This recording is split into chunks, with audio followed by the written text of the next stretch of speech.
Assalamualaikum warahmatullahi wabarakatuh. Waalaikumsalam Hmm, warahmatullahi Waalaikumsalam warahmatullahi wabarakatuh. berarti sekarang farmakoepidemiologi ya, bahasan kita. Nah,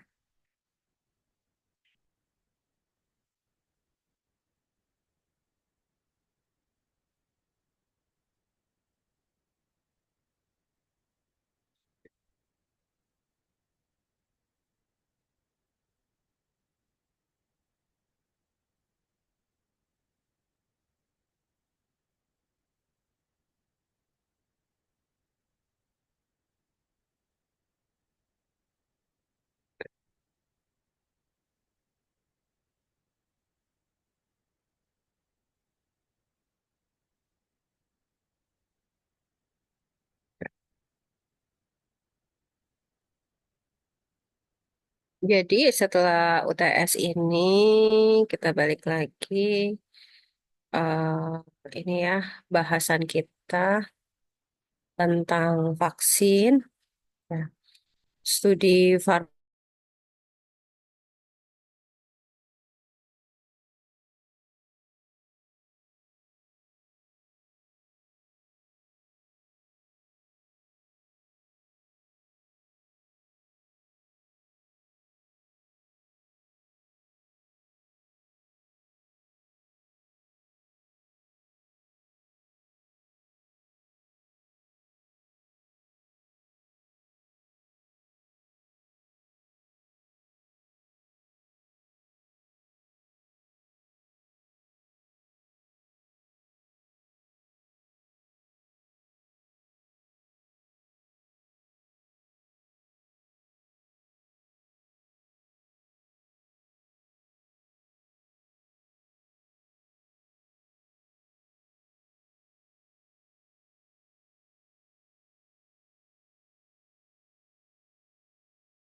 suara saya terdengar kan ya?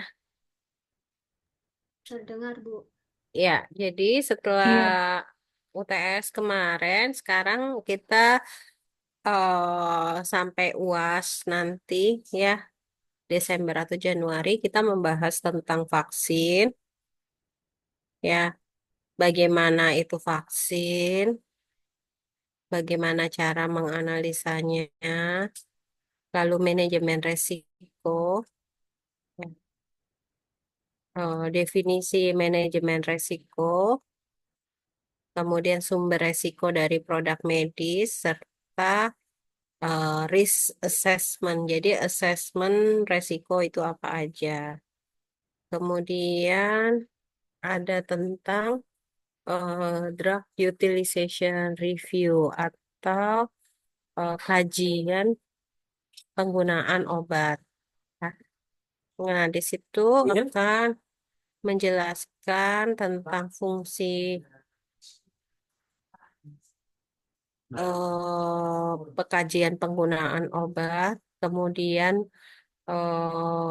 menjelaskan jenis-jenis obat yang dikaji, kemudian apa namanya, apa saja yang terkait dengan eh, kajian penggunaan obat. Kemudian ada pharmacovigilance, lalu ada farmakoekonomi, dan ada meso. Ya, nah itu. Ini adalah sisa bahan kita farmakoepidemiologi setelah UTS sampai UAS nanti. Ya. Oke, sekarang kita lanjut ke bahasannya tentang vaksin.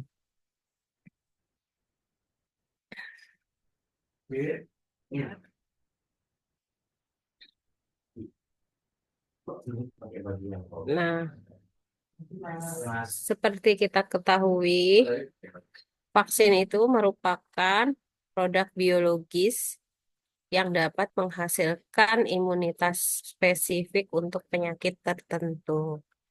Jadi, vaksin itu pasti adalah suatu produk biologis. Biologis itu artinya apa?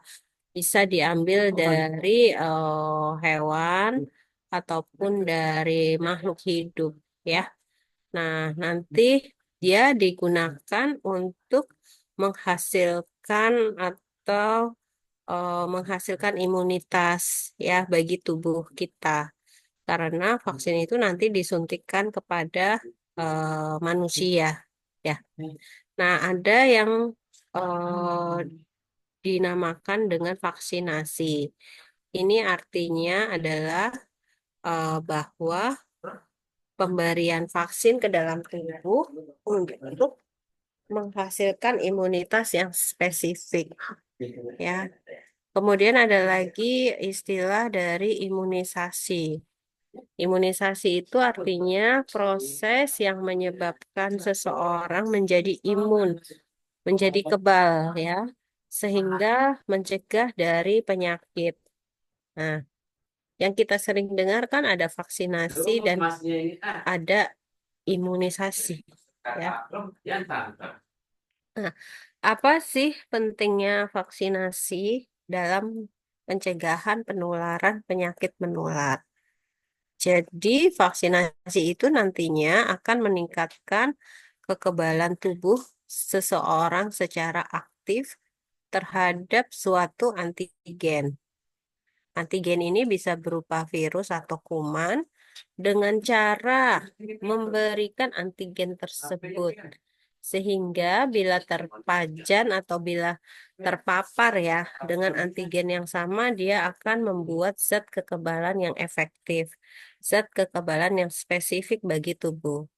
Tujuannya apa? Tujuannya untuk mencegah terjadinya penyakit tertentu pada seseorang atau masyarakat.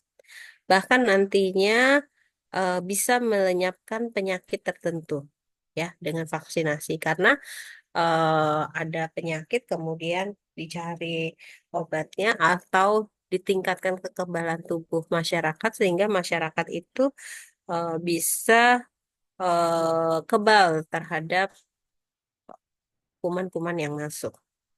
Nah, manfaatnya tadi vaksinasi mencegah penularan penyakit, kemudian mengeradikasi penyakit menular, ya, atau menurunkan potensi menular, ya, menularnya penyakit yang menular, kemudian mengendalikan penularan. Nah, mengendalikan penularan berarti di suatu daerah ketika ada penyakit polio, dia tidak menjalar ke daerah yang lain. Maka vaksin ini digunakan untuk mengendalikan penularan penyakit.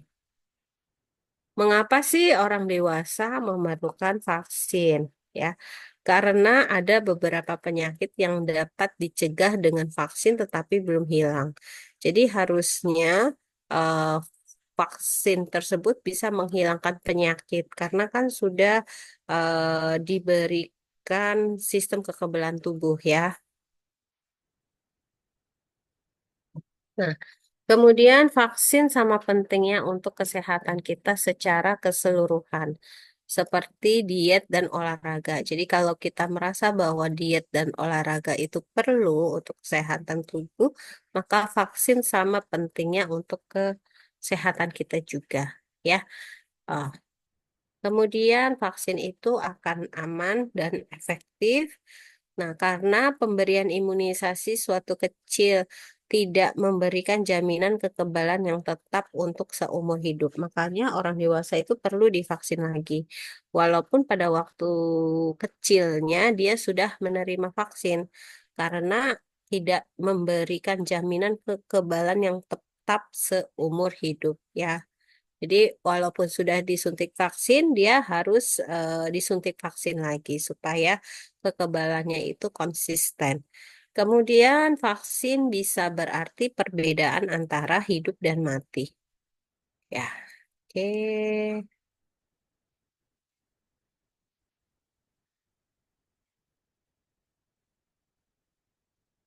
Ya. Oke.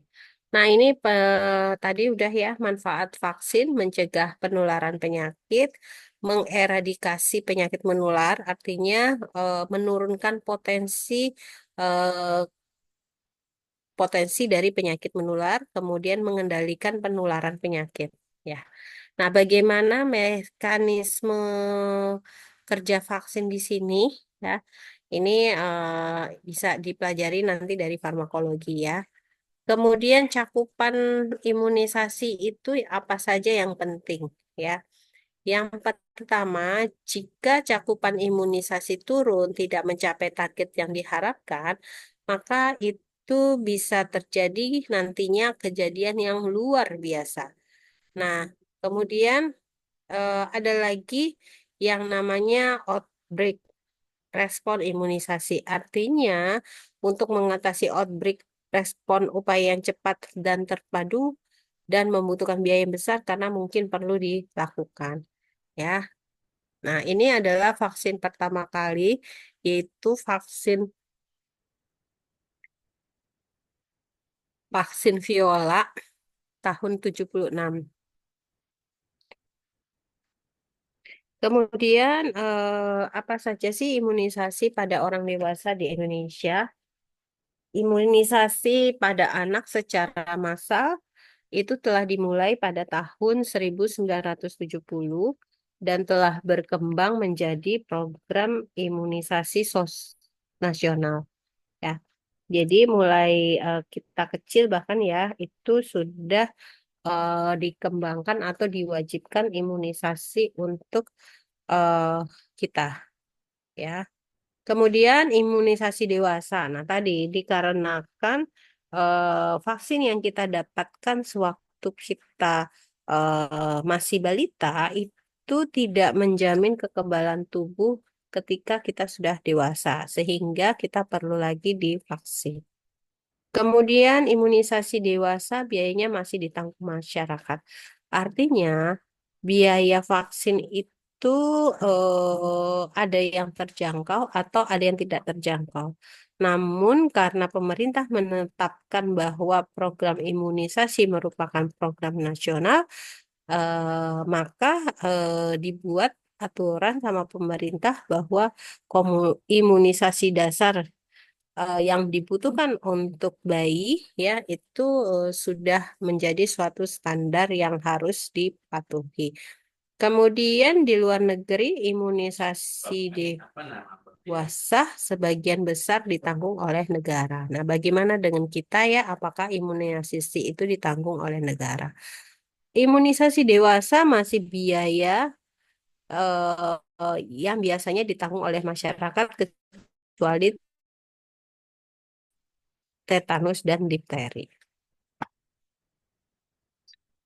Pengembangan vaksin seperti apa sih? Apakah sama dengan pengembangan obat? Ya, ternyata memang mirip ya pengembangan vaksin dengan pengembangan obat.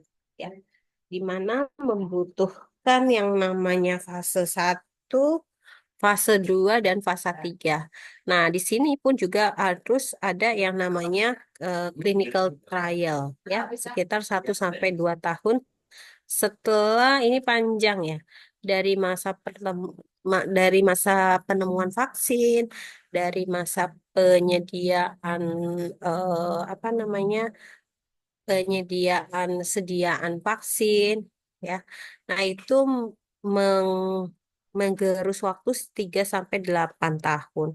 Kemudian setelah 3 sampai 8 tahun ini lewat, maka 2 sampai 10 tahunnya kemudian ini merupakan fase-fase yang harus dilakukan. Ada fase 1, fase 2, fase 3 dan fase 4. Ya, hingga 10 tahun ke depan, di mana vaksin itu bisa dimasukkan ke dalam catatan medis pasien. Ya. Nah, ini adalah apa ya, tahapan pengembangan vaksin era pandemi. Ya, jadi vaksin itu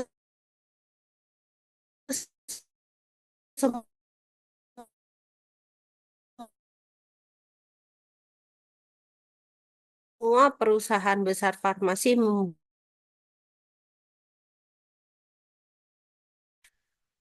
membuat vaksin. Ya, vaksin era pandemi COVID 2019 itu eh, merupakan sesuatu ya yang akhirnya kita bisa belajar dengan kejadian-kejadian pada saat COVID. Nah, ini adalah fase-fase uji klinik pada pengembangan vaksin. Bentar ya, sebentar. Sebentar, sebentar.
Ya, kita lanjutkan lagi ya.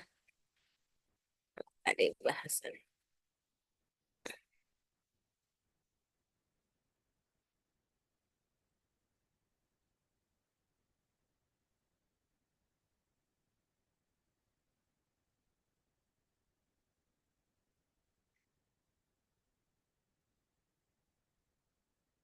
Nah, ini adalah eh, fase uji klinik pada pengembangan pada pengembangan vaksin ya.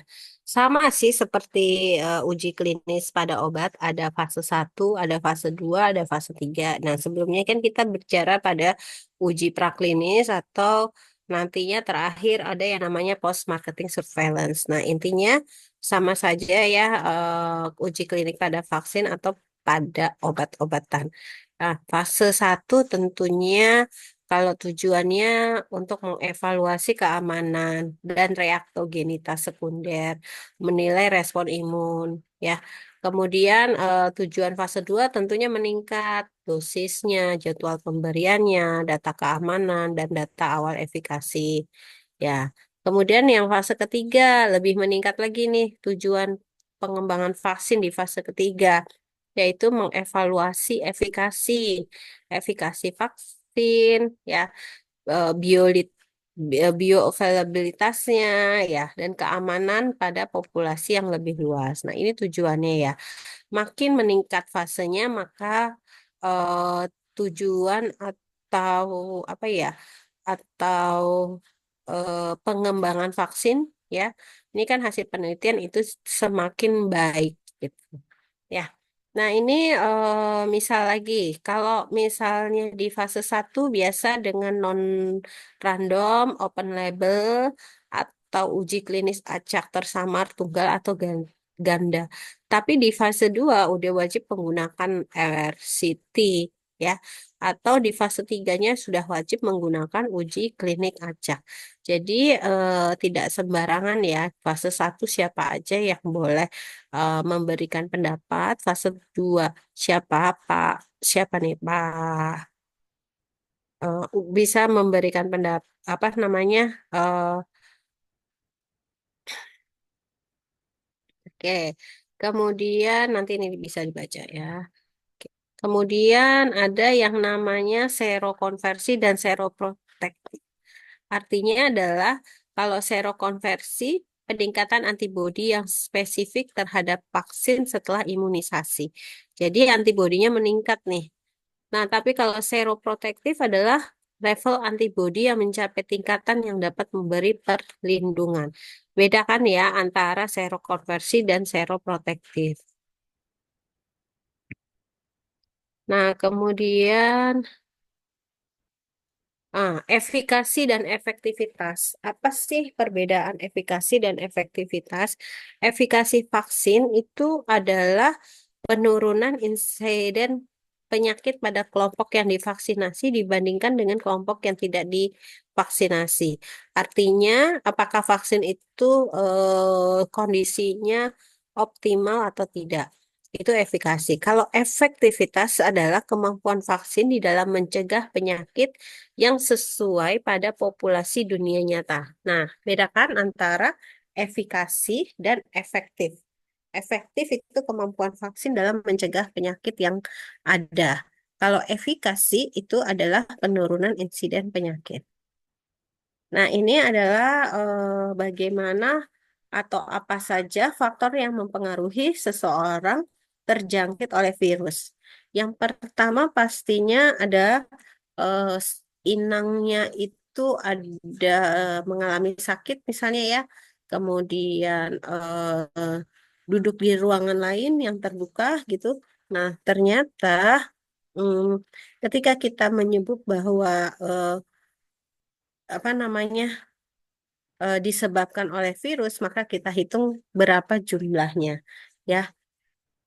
Nah, ini efikasi vaksin. Ditentukan sejumlah faktor seperti latar belakang kelompok sukarelawan untuk uji klinis dan epidemiologi untuk uji klinik yang dilakukan.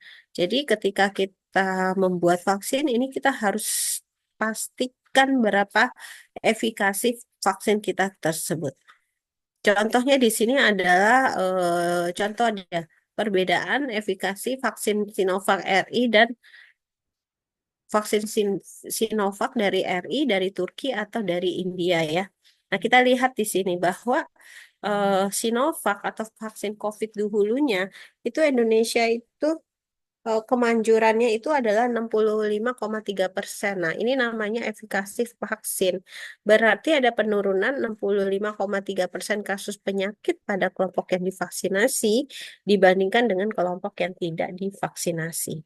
Ya, lihat bahwa Turki itu eh, sangat banyak ya uji cobanya dilakukan oleh 13.000 relawan dengan waktu yang cukup panjang. Nah, semakin sukses suatu kampanye vaksin, maka semakin berkurang penyakit yang ada di dalam masyarakat. Kemudian karena ancaman penyakit yang asli hilang, perhatian penduduk dapat fokus pada efek buruk pasien.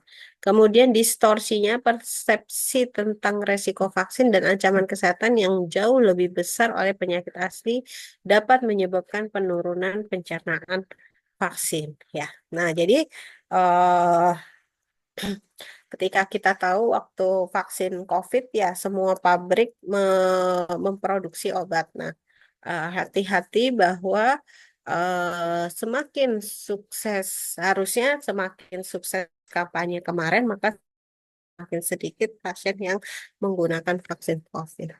Nah, ini adalah program imunisasi yang biasa dibuat pemerintah. Nah, ketika setelah divaksin kita harus melihat yang namanya KIPI, artinya kejadian ikutan pasca imunisasi ya. Nah, yang harus dipantau adalah KIPI-nya. Apakah benar vaksin tersebut 100% aman dan tanpa risiko? Nah, kalau sudah diketahui resikonya bahwa nanti kita akan dapat kepercayaan akan dapat menginformasikan kepada orang dengan benar tentang KIPI dan akan membantu mencegah kepercayaan publik terhadap program imunisasi. Ya. Nah, apa saja sih KIPI-KIPI yang ada? Yang pertama adalah kejadian ikutan atau adverse event, di mana kejadian yang tidak diharapkan yang dapat dilihat tanpa menilai apakah ada hubungan kausal dengan vaksin. Sementara kalau reaksi simpang adalah kejadian yang tidak diharapkan yang diakibatkan oleh vaksin obat dan ada bukti yang mendukung suatu hubungan kausal. Nah, ya. Jadi KIPI itu tidak sama ya dengan efek samping. Nah, ini vaksin COVID-19 ya, di mana digunakan untuk program vaksin COVID ya, eh, dan dirancang khusus dengan alat-alat yang khusus. Ya, KIPI yang tidak terkait dengan vaksin ya harus diwaspadai. Penapisan status kesehatan sasaran yang akan divaksinasi harus dilakukan secara optimal. Nah, ini tahap-tahapnya ya. Yang pertama adalah bila untuk dapat menjadi contoh masyarakat menjalani imunisasi, maka kita harus berperan serta dalam imunisasi. Setelah itu kita memberikan informasi yang sebenar-benarnya dengan petunjuk keamanan menteri. Kemudian bila ada informasi yang diragukan, yang merujuk ke pusat informasi yang berwenang dan dapat dipercaya itu amat sangat baik nantinya ya. Sehingga komunikasi yang terjadi tidak simpang siur. Oke. Nah, jadi itu bahasan kita hari ini adalah tentang vaksin ya. Kalian sudah harusnya sih sudah paham itu sebutan vaksin, imunisasi, vaksinasi, kemudian kejadian ikutan pasca infeksi. Nah, itu yang harus dipelajari. Kemudian uji klinis untuk vaksin itu hampir sama dengan uji klinis untuk obat ya. Paling vaksin nanti diatur suhu penyimpanannya saja, tidak seperti obat. Ya, oke. Ada yang mau ditanyakan sampai sini?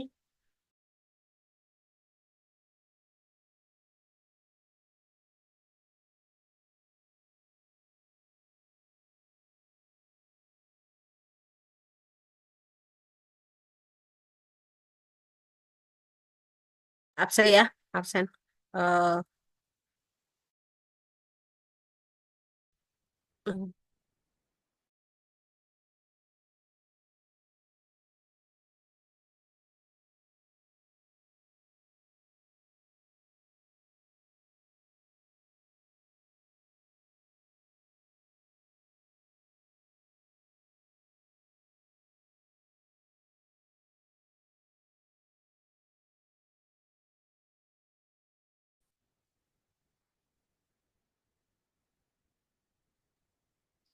Diana, Mutia,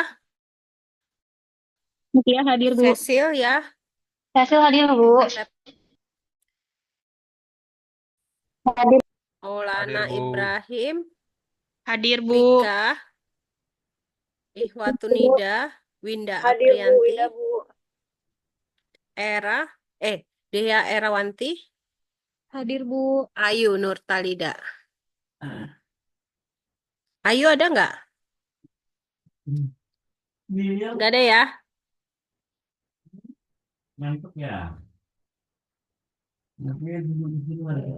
Kemudian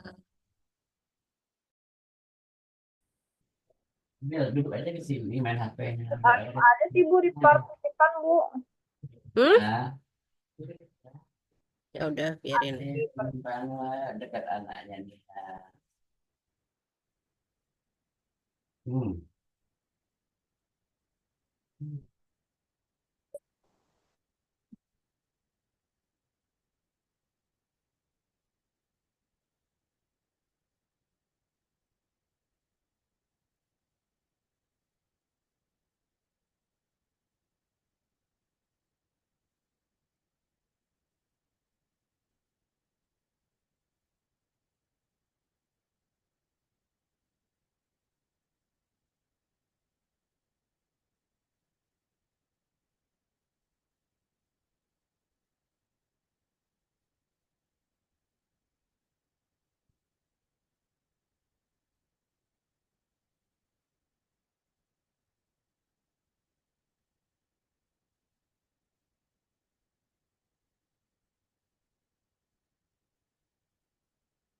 Dia Ayu ada, Hadir, Ibu. Anita Rahman, Hadir, Anita Bu. Malasari, Muhammad Romli, Hadir, Bu. Yulita, Hadir, Ibu. Felina, Hadir, Bu. Lulu Ihmanun, Hadir, Bu. Septi Berta, Cuti, Bu. oke, Ayodhya, Hadir, Bu. Ananda Sela, Hadir, Ibu. Iskandar Hakim, Hadir, Bu. Nia Febriana, Azahra, Mutiara Andini, Hadir, Bu. Nia Mulyani, Hadir, Bu. Septia Wafa, Hadir. Indah, Indah, Siti Askia, Hadir, Bu. Ilmi, Ilmi Selinia, Hadir. Silvi Nuraini. Hadir, Ibu. Siapa nih yang belum absen? Ini nggak absen ya, sudah ya. Ilmi nggak ada, Indah Oktavia, Azahra, Septi, udah. Benar? Tapi cuti, Bu. Oh, Septi cuti.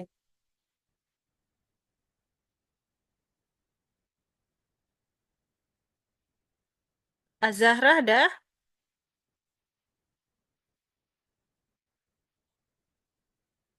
Oke, ini apa tentang vaksin? Masih ada yang mau ditanyakan? Ibu, maaf, Ayu Nur dari kelas 233A hadir ya, Bu. Maaf lagi di Siapa? jalan, Bu. Ayu Nur Talida, Bu. Dari kelas 233A. Bentar ya. Iya, Bu.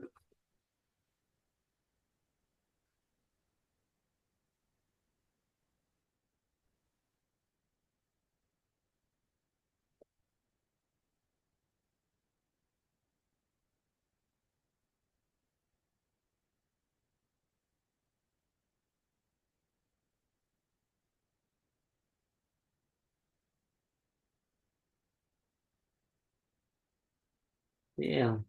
Bil. Nah, Bil. Semanong ya.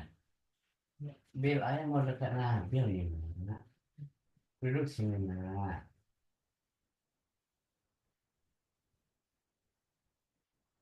Udah ya. Hmm. Hmm. Hmm. Hmm. Ya udah difoto aja nanti dikasihkan ke TU ya. Nanti saya ACC. Baik, Bu. Terima kasih, Bu. Di screenshot aja. Oke. Oke, ini bahasan tentang vaksin sudah. Gak ada yang mau ditanyakan ya? Boleh tanya nggak, Bu? Boleh. Ya. Gimana cara ngecek vaksin itu asli atau palsu? Kalau sekarang kan mungkin udah ada verifikasi online-nya ya, Bu. Yang dari Mm-mm. apa? Yang satu sehat itu. Terus kok Nah, bener itu nih kan gitu. sempat kelolosan ya, Bu, yang Kirain. vaksin yang palsu tuh yang zamannya COVID ya di awal-awal itu.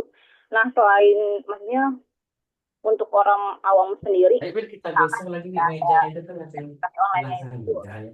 Nah, mengecek untuk ke Ya, bener. itu asal atau enggaknya, misalkan ke reaksi badannya itu gimana, Bu? Bagus juga supaya ini jadi apa?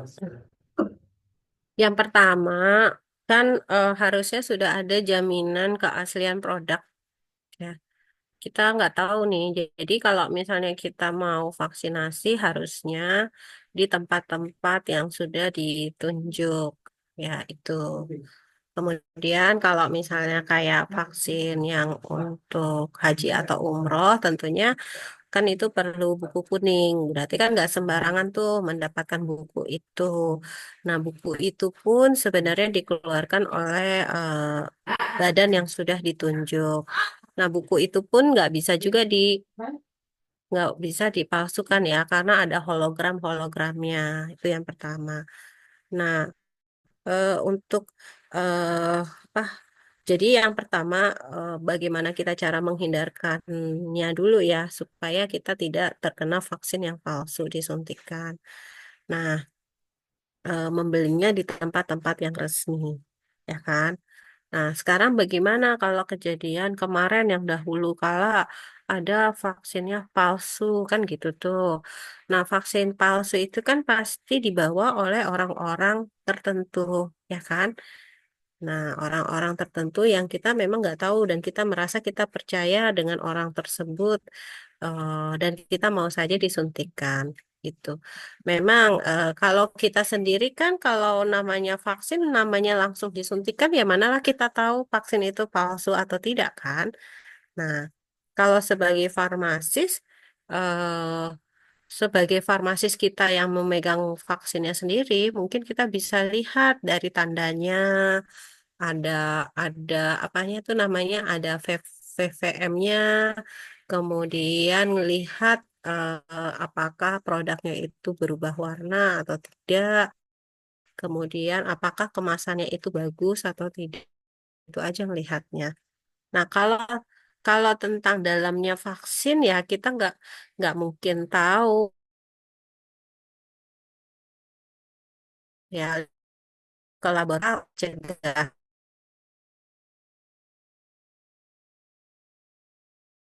supaya kita kasus tersebut, ya maka belilah vaksin di tempat yang sudah PBS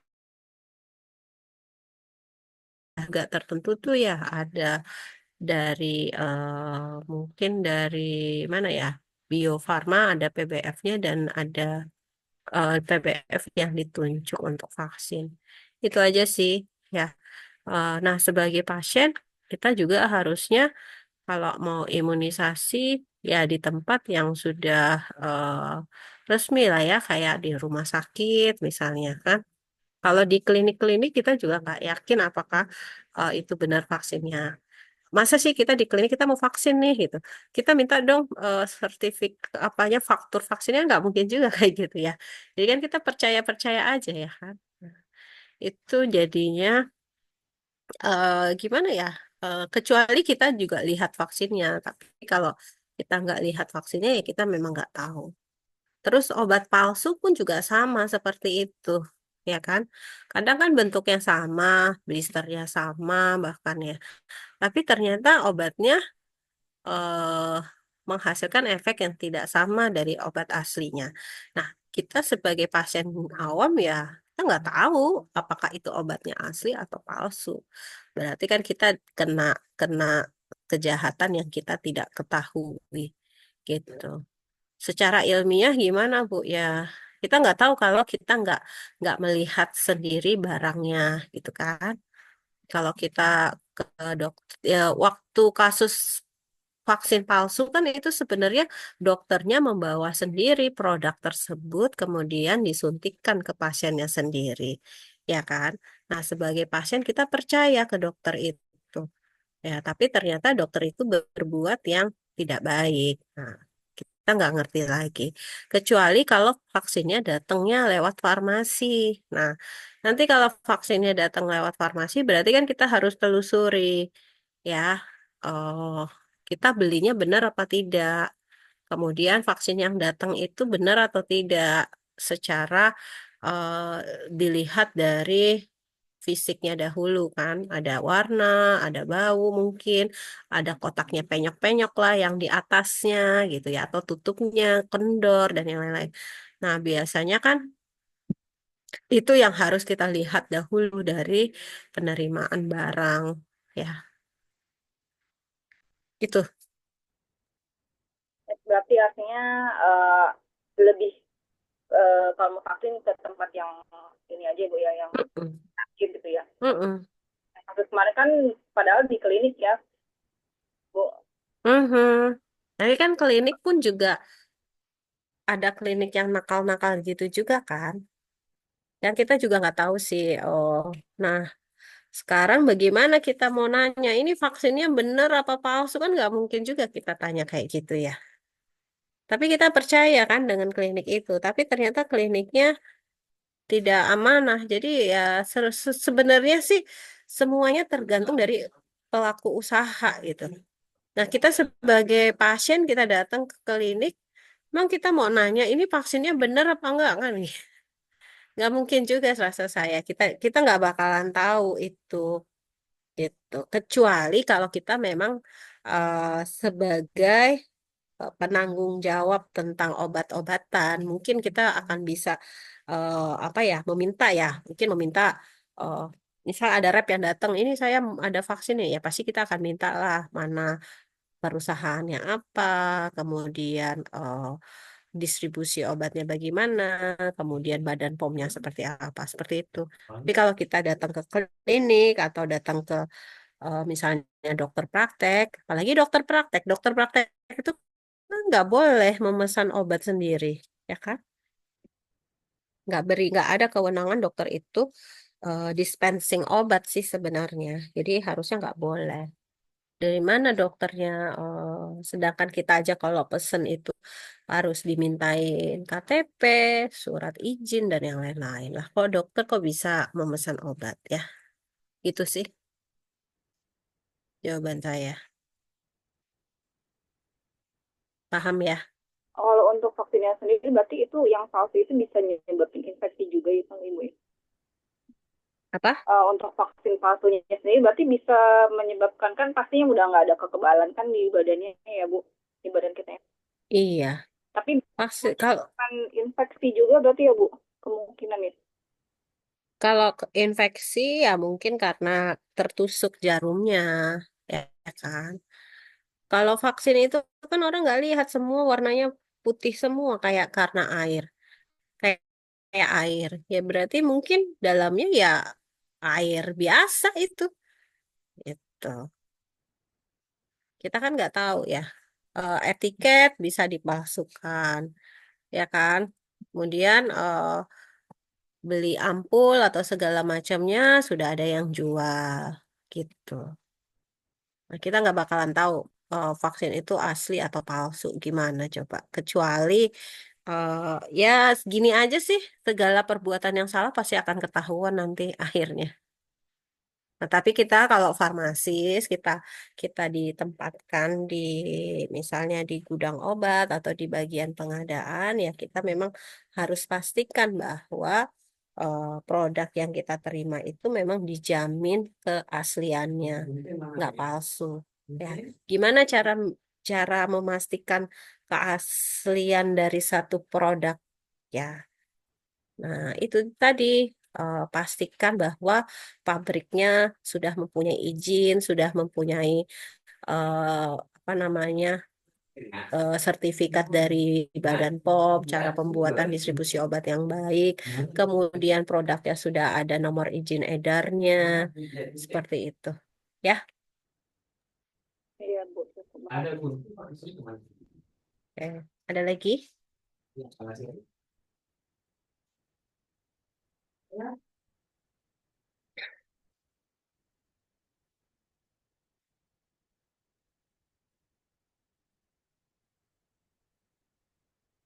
Oke. Kalau nggak ada, kita cukup dulu sampai di sini untuk bahasan tentang vaksin. Minggu depan, insya Allah kita beda lagi ya bahasannya tentang manajemen resiko. Oke, terima kasih. Assalamualaikum warahmatullahi Waalaikumsalam warahmatullahi wabarakatuh. Terima kasih, Bu.